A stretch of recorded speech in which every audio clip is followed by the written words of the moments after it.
Encore une fois, de plus, bonjour. C'est avec l'agriculture que nous ouvrons cette session d'information. Les récoltes du parc agro-industriel de Bukangalonzo ont été lancées jeudi par le chef d'État Joseph Kabila. Déjà pour la deuxième phase, les calendriers de Bukangalonzo prévoient la plantation de légumes sur 1000 hectares et la production de viande de poulet. Jacques Moulouba pour le reportage. Il y a un temps pour tout, il y a un temps pour s'aimer, il y a un temps pour récolter, disent les Écritures. Cette affirmation s'est concrétisée ce jeudi 5 mars 2015 à Bukangalonzo dans la province du Bandundu, à 240 km de Kinshasa. Le parc agro-industriel a livré ce premier fruit. Le chef de l'État, Joseph Kabila, a lancé la première récolte de maïs 7 mois et 18 jours après l'inauguration officielle des activités du parc. Cette récolte s'étend sur une superficie de 5000 hectares sur les 80 000 hectares de terres arables que compte le parc pour une production de 4 tonnes de maïs par hectare. C'est du concret.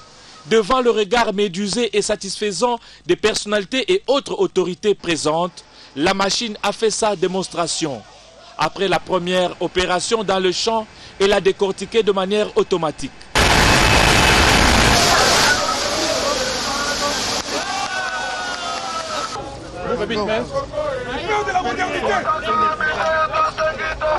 Un premier sac de maïs donné au chef de l'État Joseph Kabila après cette séance d'expérimentation.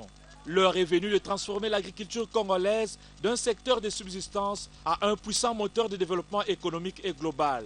Voilà l'ambition du parc agro-industriel de Bukangalonzo. Pour rappel, pour ce premier parc en République démocratique du Congo, le gouvernement a mobilisé une somme de 83 milliards de dollars américains sur fonds propres. De quoi a boosté un secteur hier négligé, pourtant porteur d'espoir pour le peuple congolais. Encore un autre atout pour lutter contre la malnutrition en RDC, Harvest Plus RDC Programme Manioc. Ce programme mondial qui opère depuis 2010 en RDC vise à améliorer la nutrition des populations en développant de nouvelles variétés de cultures vivrières de base riches en pro-vitamine A et en fer et en zinc. La direction pays d'Harvest Plus RDC a dévoilé ses activités au cours d'un atelier d'appropriation à l'intention des professionnels de médias. Astrid Mboui, Pedi Pereira, Pamphile Kayombo pour le reportage. Plus de 61% d'enfants en RDC souffrent de malnutrition et 74,4% d'enfants de 5 ans et 52,9% des femmes en âge de procréer ont un taux d'anémie ferriprive élevé. Ce tableau sombre a incité le programme mondial Harvest Plus à orienter ses activités aussi en RDC. À cet effet, Harvest Plus intervient par l'approche biofortification des cultures vivrières de base telles que le manioc, les haricots et très bientôt le maïs et la patate douce. Elle assure aussi la dissémination des boutures et semences de ces variétés auprès des communautés productrices et consommatrices afin de garantir leur sécurité alimentaire et nutritionnelle. Pour une sensibilisation plus réussie, Harvest Plus a organisé un atelier d'appropriation de ces activités à l'intention des professionnels des médias.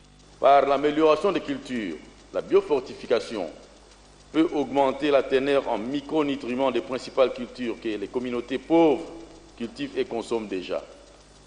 En plus, la biofortification constitue un des moyens d'atteindre les populations rurales mal nourries qui ont un accès limité aux aliments fortifiés et suppléments commercialisés sur le marché.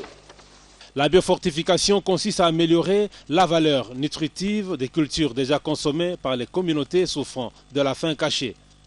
En faisant la promotion du manioc jaune, riche en bêta-carotène, dans l'ouest de la RDC, Harvest Plus voudrait d'ici 2018 réduire ensemble avec le gouvernement congolais la malnutrition dans 750 000 ménages en RDC. Les variétés croisées de Harvest Plus ne sont en rien comparables aux OGM, organismes génétiquement modifiés.